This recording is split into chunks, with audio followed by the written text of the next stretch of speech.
I Don't Know Yet is not affiliated with any specific 12-step fellowship. The content put forth are the thoughts, opinions, and experiences of the host and guests. It is meant to be suggestive only and is in no way a reflection on how to work the steps in any fellowship or how to work any other recovery program.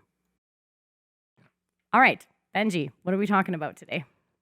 Today I'd like to talk about heartbreak in recovery.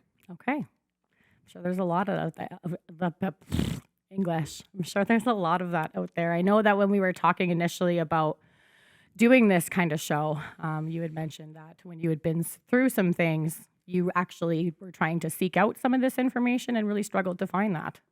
Yeah, I found myself about a year sober and experiencing sort of the most pain I had experienced in recovery, and I was like looking everywhere for guidance and like looking at podcasts because I love podcasts, but I couldn't really find anything that was that could help guide me, or it didn't feel like I could find anything that could help but guide it, like in this very vulnerable situation. There was lots of stuff about people going through breakups, lots of stuff about people in recovery, but not like within both things. Right. All right. So I guess that means the next step is to go through kind of some of your experiences and Yeah. what you went through. Yeah, I guess, I've been sober now like 2.5 years after like quite a lot of trying and not quite getting it. And at about just before hitting about a year sober, I got into the first relationship I had been in 6 years. And my partner before that I had been with for 12 years, like that relationship ended because he passed away. So it was like a totally different experience for me. Dating, being sober, being in touch with my emotions for the first time, feeling genuine feelings. And when that ended, it was a short relationship, but I recognized that one, I'd never been through a breakup at all. Right. And two, that this had become more than the pain of that breakup. It had become a conduit for all the grief I hadn't really experienced. Right. So that was a very intense period of my life. Right. Yeah, after that started, I really like had to look at like what do I do here, right? I no longer have drugs and alcohol, and in fact, luckily, that was never even a consideration. Like Right. as much as it was like a lot of feeling that I didn't really enjoy. Mm-hmm. It never occurred to me that like drinking was going to solve that problem. Right.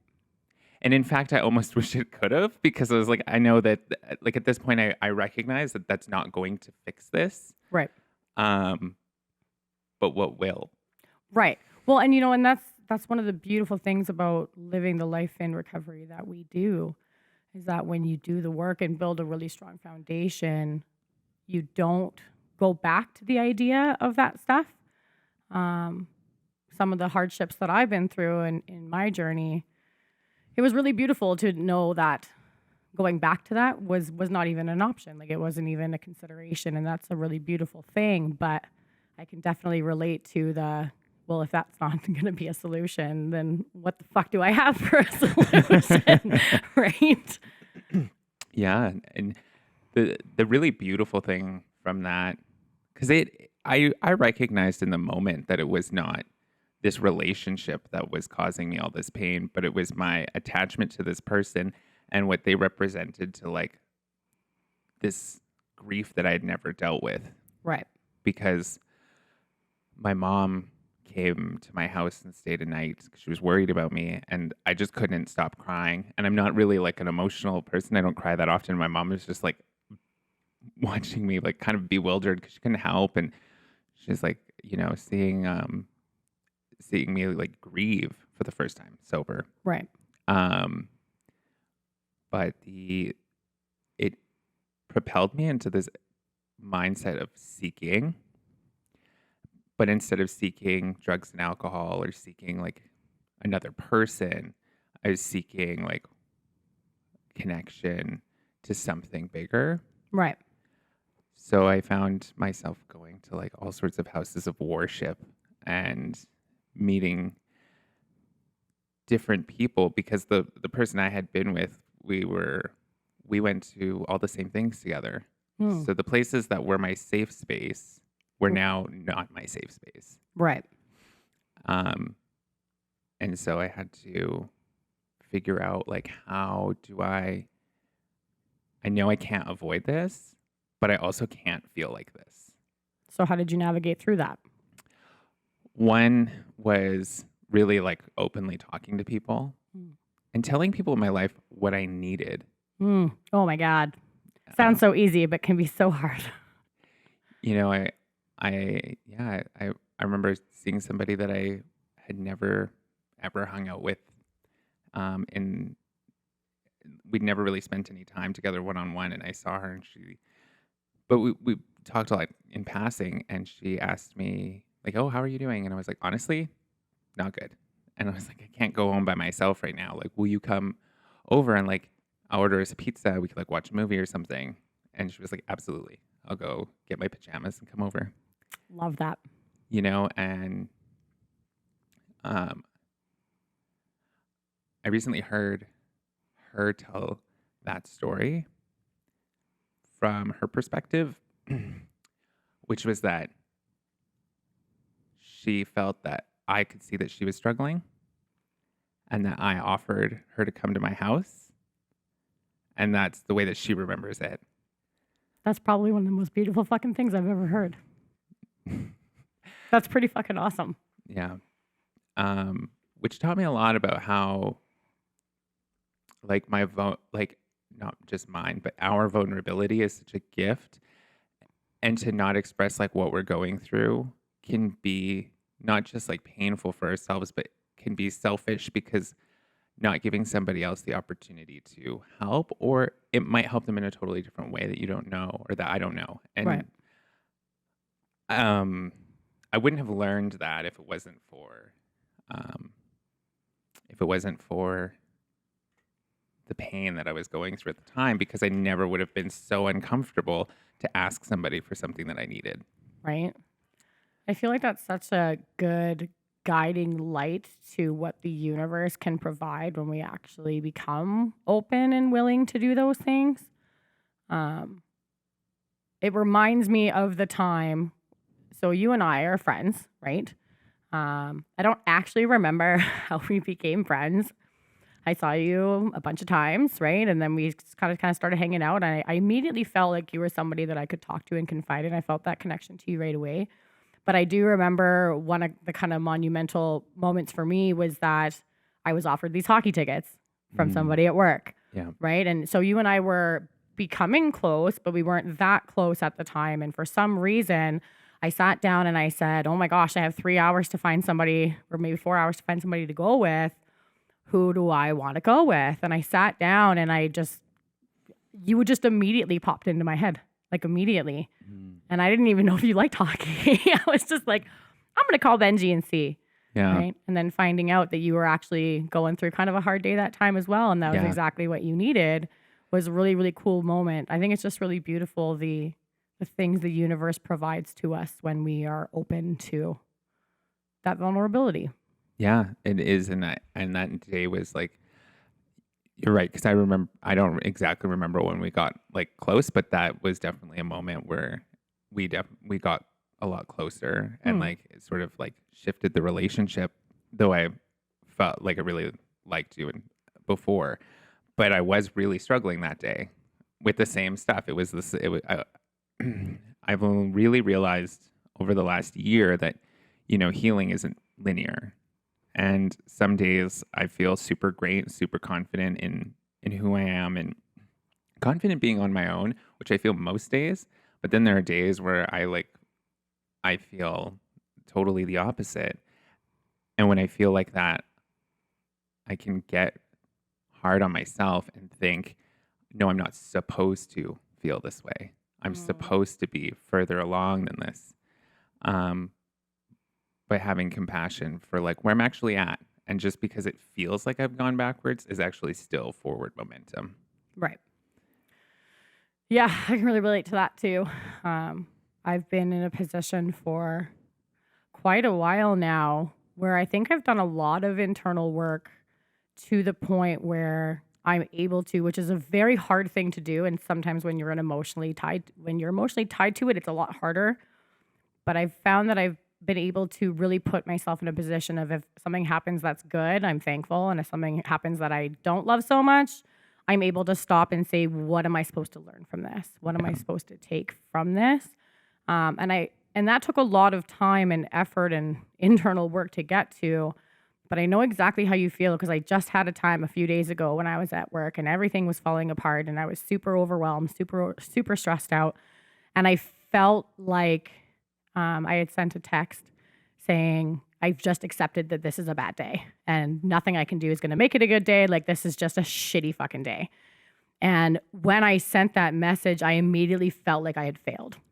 I immediately was like, okay, my inability to cope with the emotions that I had and cope with the day that I was having meant that I no longer was doing a good job. And that made me realize how tied I am to certain character defects and certain self-worth issues. And like, it's crazy. Like, there's days where I'm like, I'm on top of the world and everything that comes at me I don't like. That's okay. How do I learn? How do I deal? How do I move forward? But every once in a while, something happens and I'm just like, oh my God, I can't deal with this. Therefore, I'm failing. Yeah. I hate that feeling. I think I've definitely been there, and I know I'll be there again, right? Like recognizing that just because today I feel amazing and like I can handle any like task that comes my way or any like challenge, but also recognizing that like tomorrow I might not be quite as like mentally healthy. Right. And that like that's okay. Is really important. But I'm a perfectionist at heart that's never done anything perfectly, so I'm always disappointed. Right. I find I can just beat myself up a lot, and that just makes it worse and worse. But I think the thing I've tried to really accept more is that when things that happen are good, I'm thankful. When things that happen are bad, I understand that it's not my job to know the lesson in it. I like that. But because in my experience, the lesson becomes clear with like the ingredient of time. Right. But if I try to figure it out in the moment, a lot of times I kind of figure out the wrong thing. Okay. Yep. Or I just get frustrated. And yeah, I don't know, this last year has taught me a lot in that way because I just had to trust that like the universe is on my back, that I'm not going to be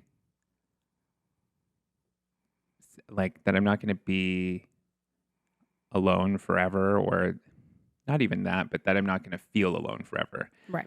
Because I'm never alone, and I've got lots of support and I've got lots of connection. And last year I went and figured out my own version of like what spirituality means to me. Mm-hmm. And a lot of that came from like going to like a Buddhist temple in the city. And I'm not particular to anything, but taking a little bit of philosophy and applying that to my life, which is just that, all of my suffering, like pain isn't optional, but suffering is. Right. And I definitely chose to suffer a lot. Yep, been there.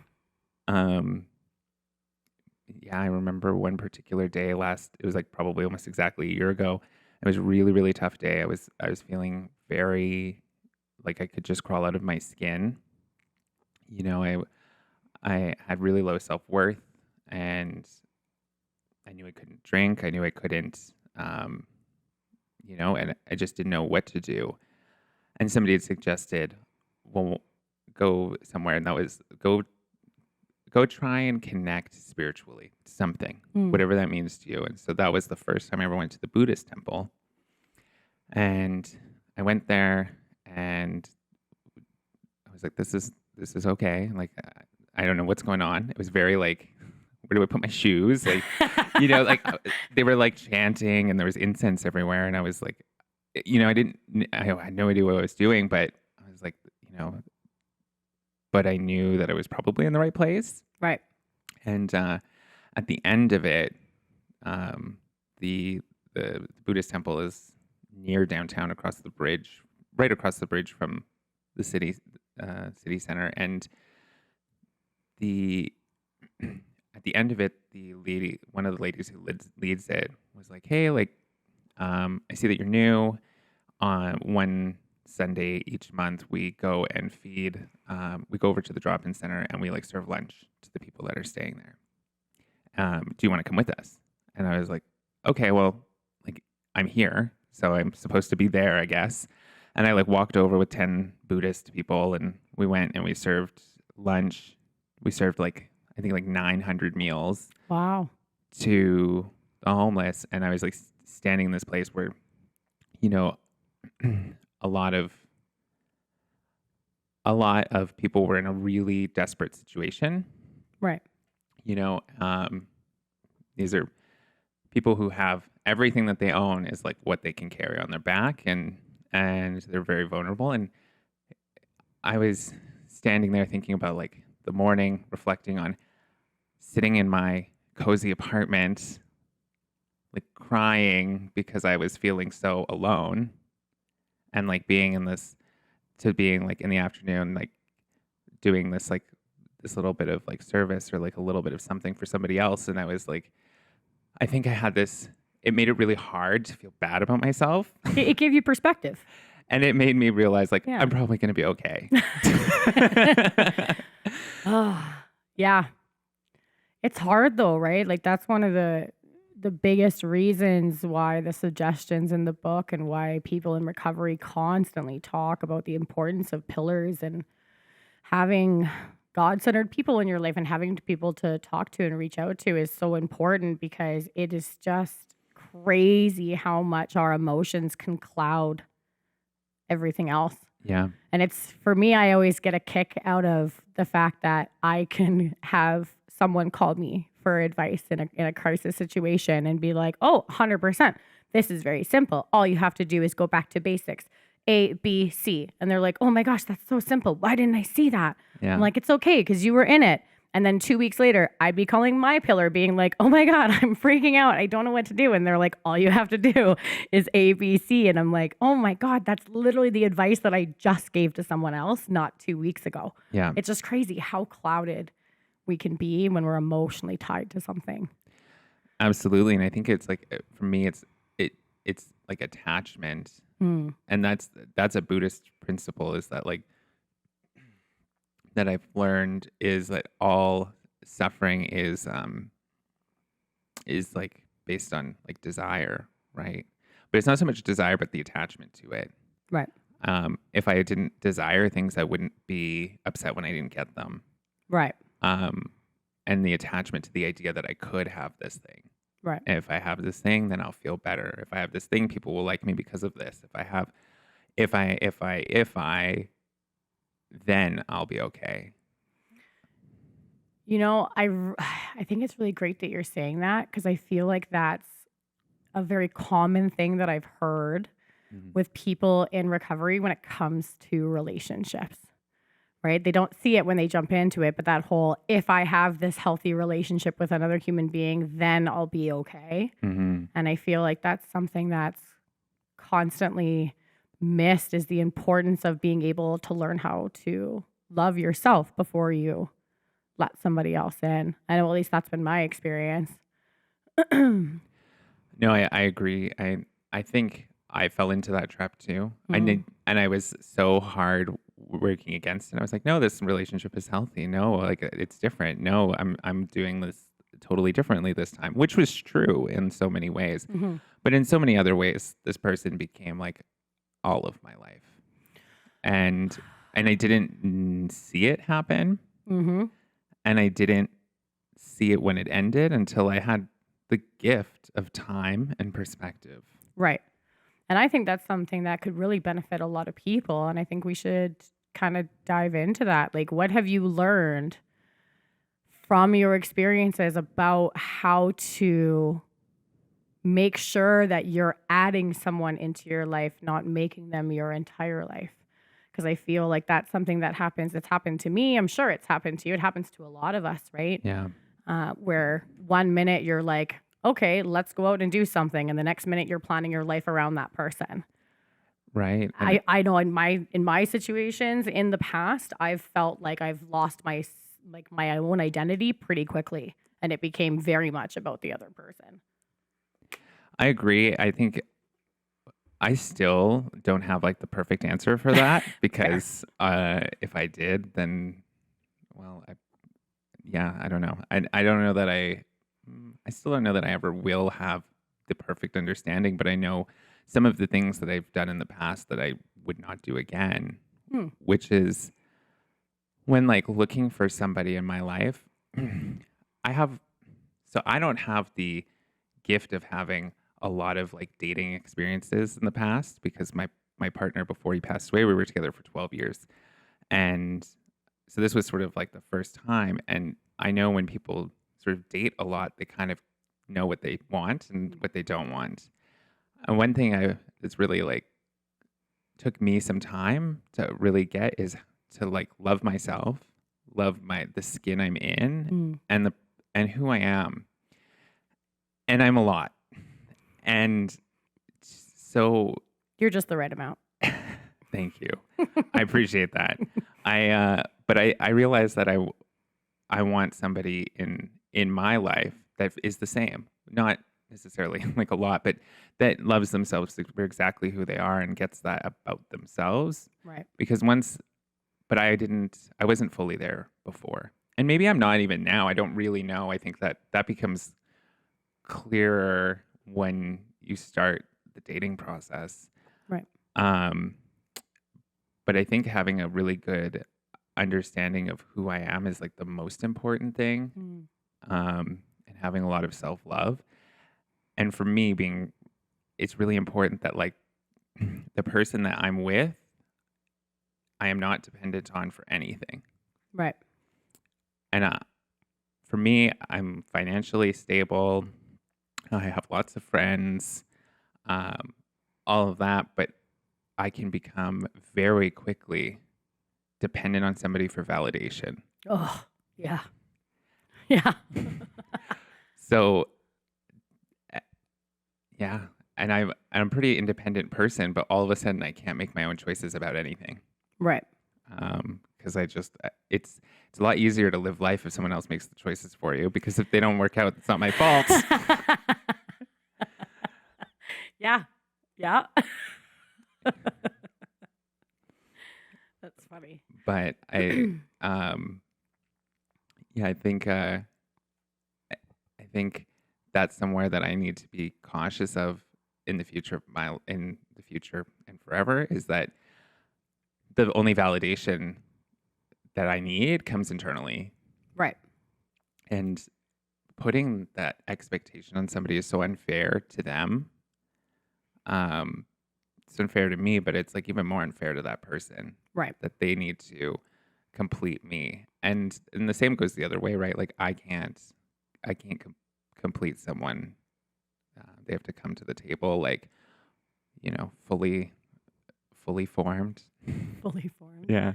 Well, it's funny, we were talking to earlier in the car, I think it's hilarious to me how crazy my brain can go from one side of the spectrum to the other, especially when it comes to if it were me as opposed to it being me. So my example would be, right? Going out, dating somebody, hanging out with somebody, I send a message and I want a response and I don't get one for like 8 hours. And immediately everything that I know about myself, my confidence, my self-worth, my self-love, it all goes out the fucking window. Yeah. And I'm immediately insecure and I'm immediately now desperate for that validation that I didn't need if I had just gotten a response from this text in an hour. But on the flip side, somebody that I'm seeing can send me a message. I can glance at it very quickly and be very busy with my day and go, okay, I'll deal with that later. And 8 hours can go by and it means nothing to me because I obviously I care about this person, but I'm busy doing what I'm doing. I'm living my life. I'm doing my Mhm. thing. And I just think it's hilarious that when it's me making those choices that has nothing to do with how I feel about that other person, as long as it's me in control of that, there's no issues. But Yeah. as soon as I'm on the receiving end of most likely the same thing, everything that I know about my confidence in myself and all that stuff, immediately goes away. Yeah. It's crazy. It is. And I think we fall prey to our emotions just overriding all reason. Mm-hmm. You know, I realize, I have no control over other people.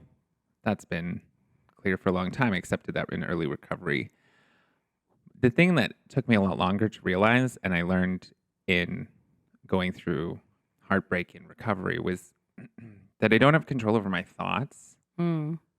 only my reactions to my thoughts, and whether I'm going to live in that thought. Right.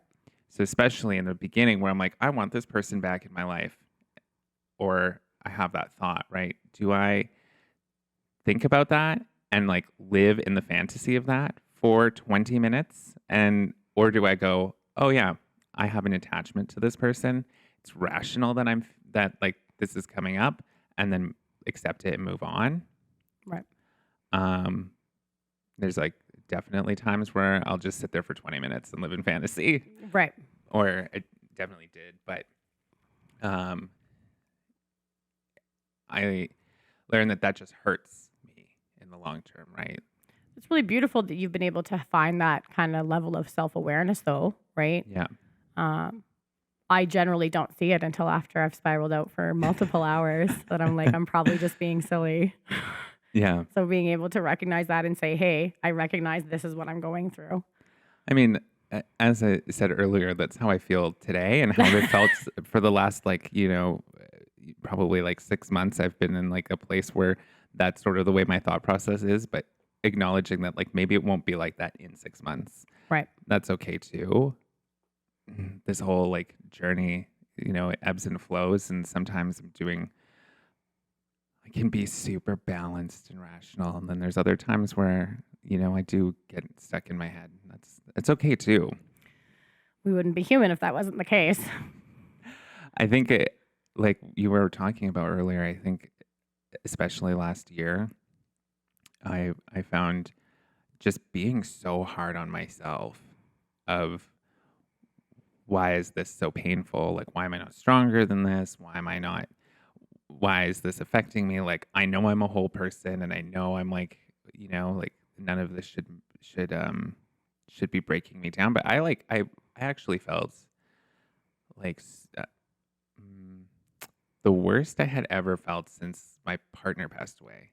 It felt almost in the first like week or two, it felt that bad. And And when was this?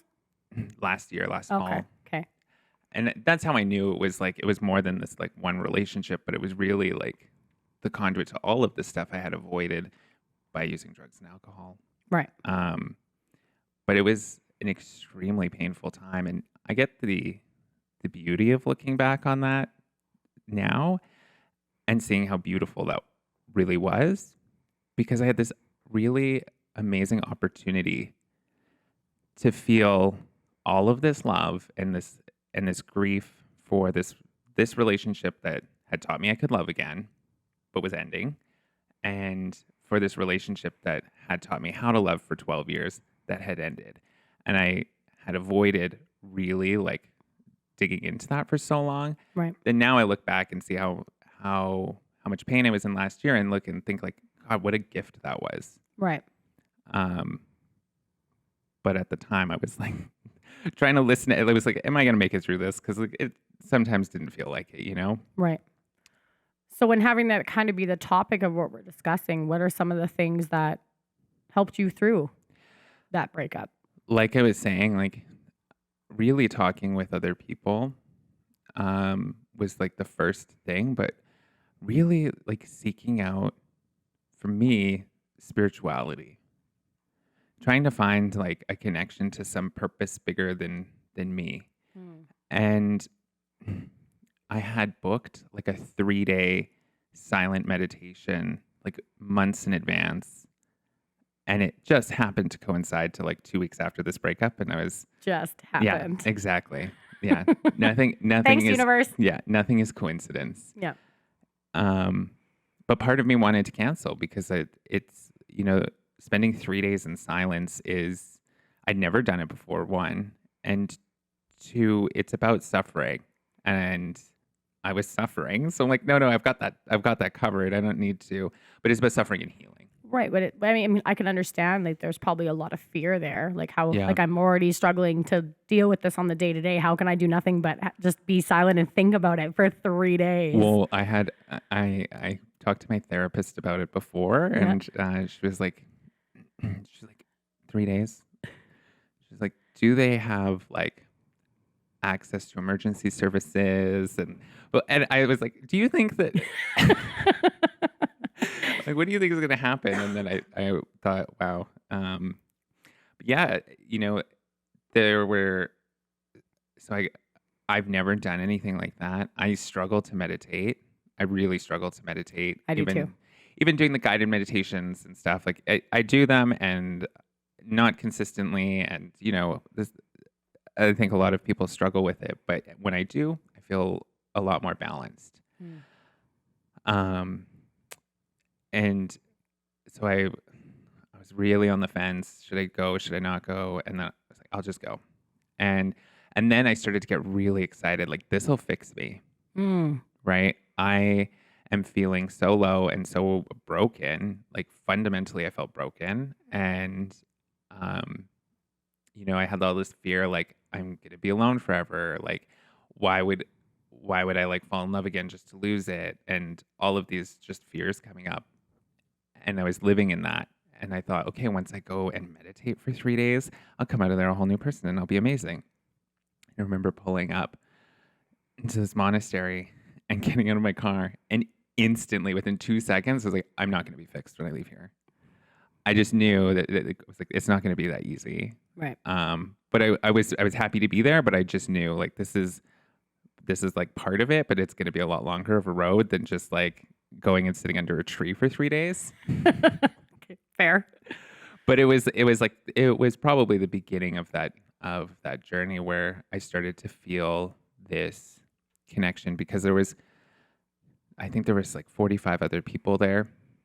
We're all just silent, wandering around, eating meals together. It's weird eating meals with like 40 people and no one's talking. Ooh. I don't know if I could ever do that. You could, but it was the first part of the journey of like, because when I left there, again, just got this, like, every once in a while I would get this really big, overwhelming sense, like, you're gonna be okay. Right. And it was like those moments of like, of feeling that I was looking for, and that were telling me I was on the right path. And by going to meditate with a bunch of strangers for a few days, I felt that, and I was like, okay, well, this is clearly the right thing. So how do I continue to find this? And it was after that I went to the Buddhist temple for the first time. And from that, I was like, okay, well, I should come and do this more often. So I started not just going to the Buddhist temple, but then I just started going and doing volunteer work regularly. Right. Because, like I had mentioned before, all of my recovery had been based out of these rooms, and they were no longer a place where I felt comfortable expressing exactly where I was at. Right. And I was just trying to trying to figure out, well, how do I get out of my own head? Mm-hmm. But the place that I know where I can go get out of my own head, I don't want to go there. Right. And that's when I started volunteering at different places and doing different stuff, as well as going to houses of worship and going to all the other things that I always did before, but not like necessarily seeking the same things out of it. Right. Right. Yeah, no, I really relate to that too. I found in my first 2 years, I dove headfirst into a lot of service work within the recovery world. Mm-hmm. And that was It was literally work, recovery service, and sleep. And that's all I did for a really long time. And it kept me afloat, right? I stayed sober and it helped me build a really strong foundation. But I really understand what you're saying about sometimes needing to get out of self and having it not be about recovery. Yeah. I recently, like 6 months ago, started asking the universe. I just said, like, what are my next steps? Where am I supposed to go?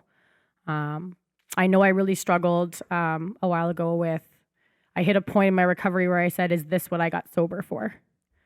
Is this what life is supposed to be like? I feel like there's more. Yeah. And I'm not getting that. And so I just really reflected and I prayed and I asked God and I asked the universe to just kind of show me something that could bring me joy, but still help me connect. Right. And so shortly after that, I started volunteering at a cat shelter. Yeah. Right. Which has been a really gratifying experience. I don't get there enough. I definitely, after this conversation, we'll probably book a shift when we're done. Yeah. But it's cool to be able to connect on that level of giving back, but not having it be a part of the recovery world. I don't know if that sounds weird, but it's like a whole different section of life, and it's pretty cool to experience.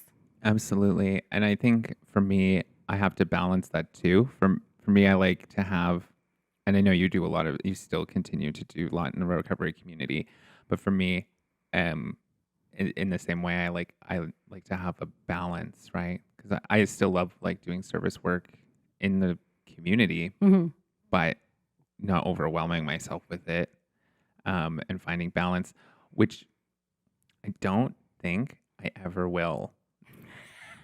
Balance.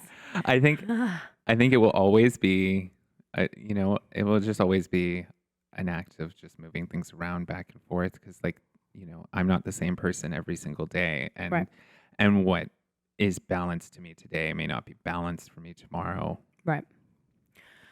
Well, I know for me, like, I remember last year, I guess probably over the course of 18 months, I tried dating a few different people.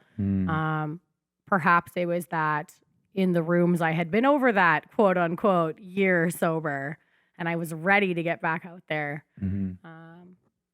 But, kind of the feelings of being lonely and, feeling like this is the next step and doing kind of some of that stuff. It was interesting. None of those attempts at dating really lasted very long. I felt pain from each one of them. And so after the third experience, not going the way that I expected it to, that was kind of my signal to say, okay, I'm no longer going to actively look for anything. Yeah. This is the universe's way of telling me to just focus on me and focus on myself and make myself happy. And should that come along, it'll come along naturally. And so that was a really great place to be. But then I fell victim to what happened after the fact, was what I suddenly realized that I was ready to add things to my life, but I had no idea what to add. Yeah. Right. So my life up to that point, keep in mind, I'm also a person that still struggles, not nearly as bad, but very much struggled with sleep in my first 3 years of sobriety. Turns out not sleeping properly for 20 years will do that to you. Yeah. But going through that portion where I finally was out of the just sleeping and just working and just recovery. And then so I dove into all this service work. It was great, but I didn't feel fulfilled. And having that, is this what I got sober for, was a really hard place to be. And I'll never forget, I don't know if it's a moment that some of my friends / pillars even really remember, but it was a monumental moment for me that I will never forget. I was going to be chairing a meeting, and I was sitting at the chair watching some of my pillars around me, chitty-chatting, doing these things before it started. And I just had this because I also don't like telling people that I'm not okay, right? I need to be the strong one all the time. I need to be the one that can help everyone else. It's my duty to be Miss Recovery, right? So being vulnerable at that time for me was very difficult. And so I remember just sitting there watching everybody smiling and talking and chit-chatting. And the idea of going to have a conversation with somebody made me feel sick. Mm. It was just like look at all these happy people having these happy conversations. And it was in that moment that I'm like, oh my God, maybe I'm not actually that happy. Maybe I'm just doing all the things that I have to do to stay healthy, sober. And so I called 3 of my friends over to the table where I was going to be chairing. And I looked at all of them and I just said, I need to be honest. I am unhappy and I'm sad. And I feel like I don't have friends. Mm. I don't get invited to things because I never like put myself into that position. Yeah. I was very get in to the room, do my thing, get out of the room, get into Yeah. the service position, do the service. I never lingered. I never showed up early. I never stayed late, mostly because my brain was work, recovery, sleep, work, recovery, sleep, work, recovery, sleep. And so I just looked at them and I just said, I don't do anything. Yeah. I don't even know how to make plans. Like I need help. What do I do? And it was a really cool moment because they all immediately were like, well, let's hang out and start doing stuff together then. Yeah. I'm like, that would be amazing. And from that has stemmed many messenger groups of different activities and things. And now I have like these core friends and these core pillars. And it was really, really beautiful. But I'll never forget that moment where I just literally said, I need help. I don't know what to do. And watching these 12 stepped people around me, watching these God-centered people in my life just really being there for me, I didn't realize how much I was lacking connection and how much I was lacking fun, right? And so I think that for a lot of people that are searching for relationships, that are searching for kind of that validation or that warmth or whatever, like it can come in so many forms. And I kept trying to date people that I didn't really care about, trying to get that. But really all I had to do was ask some really good people to include me. And then I ended up making these amazing, great friends. And now I'm constantly overbooked with fun things to do. And I'm constantly running out of time Yeah. because I have all these beautiful people in my life. And that was really, really a key pivotal point of my recovery, I think. And that's talking about balance and talking about trying to do these things. You know, I think you're right. I don't think it's ever going to be just even. But I was always very to the other side. Yeah. One side to the other side. And so I didn't know how much fulfillment could come out of friendships. I thought that kind of fulfillment could only come out of relationships. Yeah, I can understand that. I've never I was just thinking like how beautiful of a gift that probably was to those people to be able to be there to support you.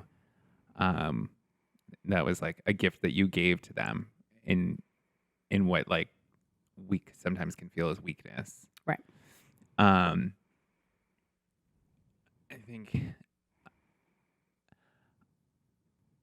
think sometimes I can get like wrapped up in this idea of like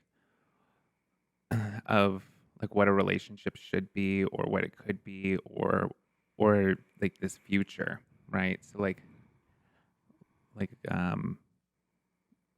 my experience in like breaking up in recovery is that I'm grieving like a potential future that I thought of, right? Mm-hmm. And I think it's harder if the relationship is shorter because you don't really have you don't have as much time to see it turn. You don't get to see as many of the flaws or how bad they'll actually turn. Mm-hmm. So there's only like this beginning chapter. The honeymoon phase. And you're still in the honeymoon phase and then you end it or it ends and it becomes grieving the loss of something that didn't even happen. Right. Which is such a complex place to be. Mm-hmm. For me, I just had to learn how to accept that, how to wish like the best for everybody, and how to let go. And like the corny thing and the true thing is that it just took time. You know, no matter what I did, I just had to keep pushing through and like keep getting up every day and doing and like continuing to try to connect with friends, continuing to try to connect with my spirituality in all these ways I was learning, but recognizing that it was just going to take time and that this is the work, that that feeling bad, that not even bad, but feeling that is it, and that it's in time that this like period will be beautiful, like that pain will be beautiful. Right. I think that's what I've most recently learned in recovery, in sobriety, and what phase of life I'm in now is like the goal of my life is to see the beauty in it in the moment, Mm-hmm. and not just in the good moments or what I perceive as good moments, because life isn't good and it isn't bad. It is everything. Mm-hmm. And it's like love and loss and grief and pain and sadness and joy, and all of that exists at the same time. And all of those moments have their own beauty to them. Right. So even when it's like dark or painful, being able to see that it's a beautiful moment. Right. Not quite there yet. Fair. But I think that what you were saying actually really would help a lot of people who are still in relationships, Yeah. right? Being able to have the understanding that you weren't grieving the physical, or maybe you were, but not to the extent the physical relationship or the emotional part of the relationship, the idea Yeah. of what it could be. I feel like that's something that holds a lot of people back in relationships, is they're holding on to an unhappy relationship because they still have it in their mind that it could be better, Yeah. that it could be everything that they always dreamed of. And that fear of being alone and that fear of going back to step one, people stay in these unhealthy, unhappy relationships because they can never accept what is. Yeah. They just hope for what could be. I agree. And the best piece of advice I've received, well, there's two things, but one which ties into what we were talking about earlier, like I'll be okay if just this thing or just that, and somebody asked me, can you imagine yourself in this relationship in 5 years if nothing changes? There's not, yes, but this has Right. to change. And if you can't say yes to that, then you're waiting for some sort of reality that doesn't exist. I love that. I recognized, yeah, I was always feeling that. And um and uh I forgot what the other point was. I'm sure it will come back to me, but that one was really stuck with me. Because I always knew, since I've been in recovery, I really understand that concept of materialism, of putting my satisfaction on something Mm-hmm. is wrong, and has never served me in the past. But I never connected it to the idea of being in a relationship and imagining what it could be and then staying in it because of that. Right. Um, that's now something I'm keenly aware of. Right. Yeah. I also really liked what you said about kind of experiencing all of it, right? Sometimes it's really hard to remember that we'll never know true pleasure without knowing true pain, Yeah. right? And you'll never actually appreciate the good without having the bad. But that's one of the best pieces of information that I've been given.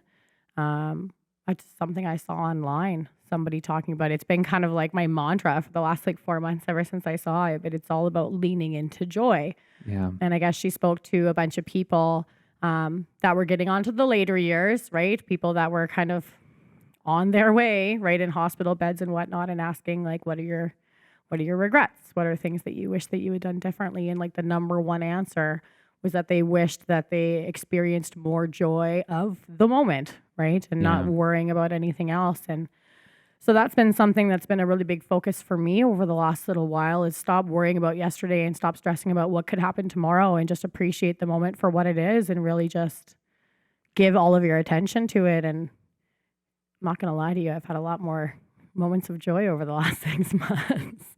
That's awesome. Yeah. And it's such a great place to be in. I think it's a goal for so many people, and I know I struggle with it, right? Staying in the moment.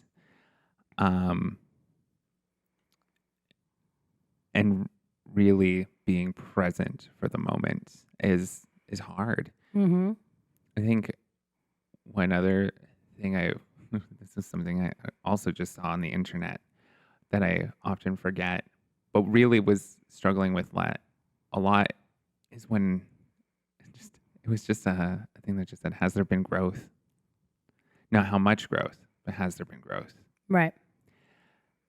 I often forget that, who I was before, even last month or 2 months ago, and that I'm constantly growing and changing, and that it's uncomfortable, and to just appreciate it and to appreciate who I am today for exactly who I am today, because I do really like who I see in the mirror, and not just because I'm beautiful,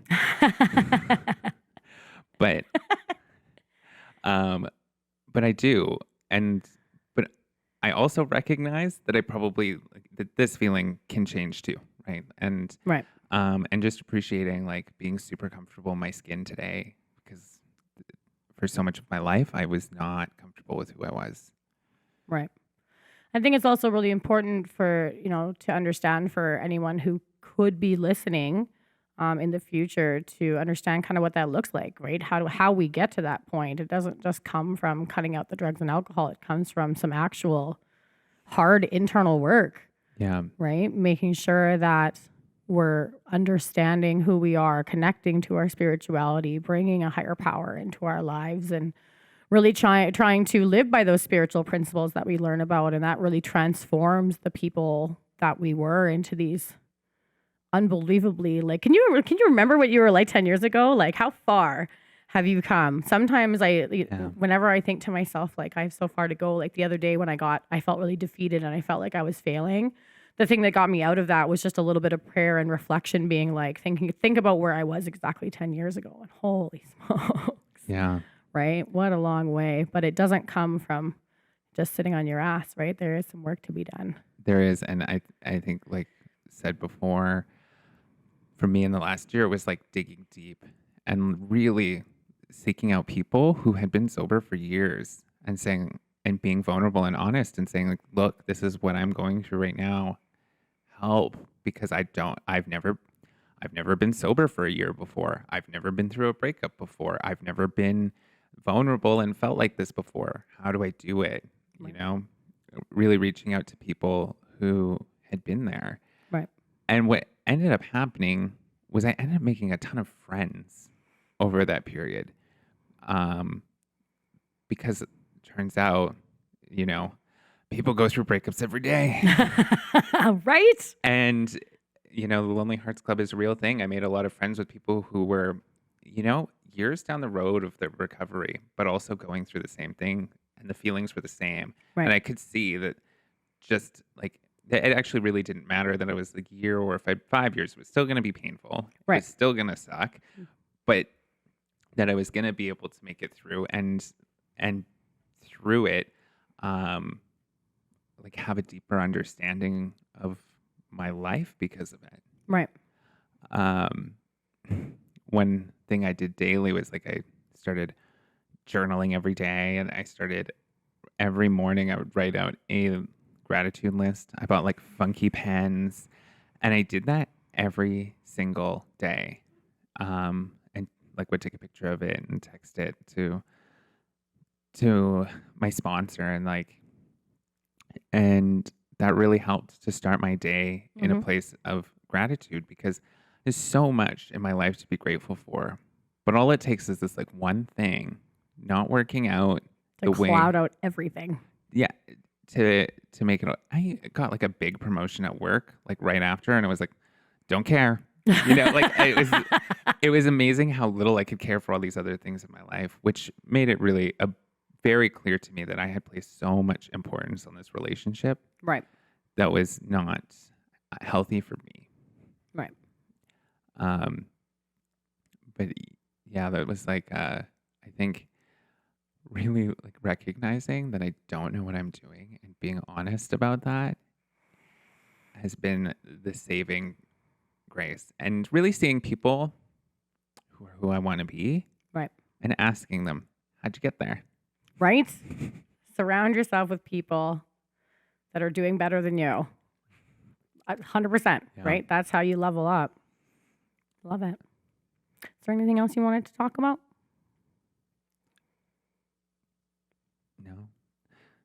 No, I think I'm good. Honestly, I don't know. I'm good. Yeah. I think that was a great chat. All right. Well, I have to promote my new album. No, I'm just kidding.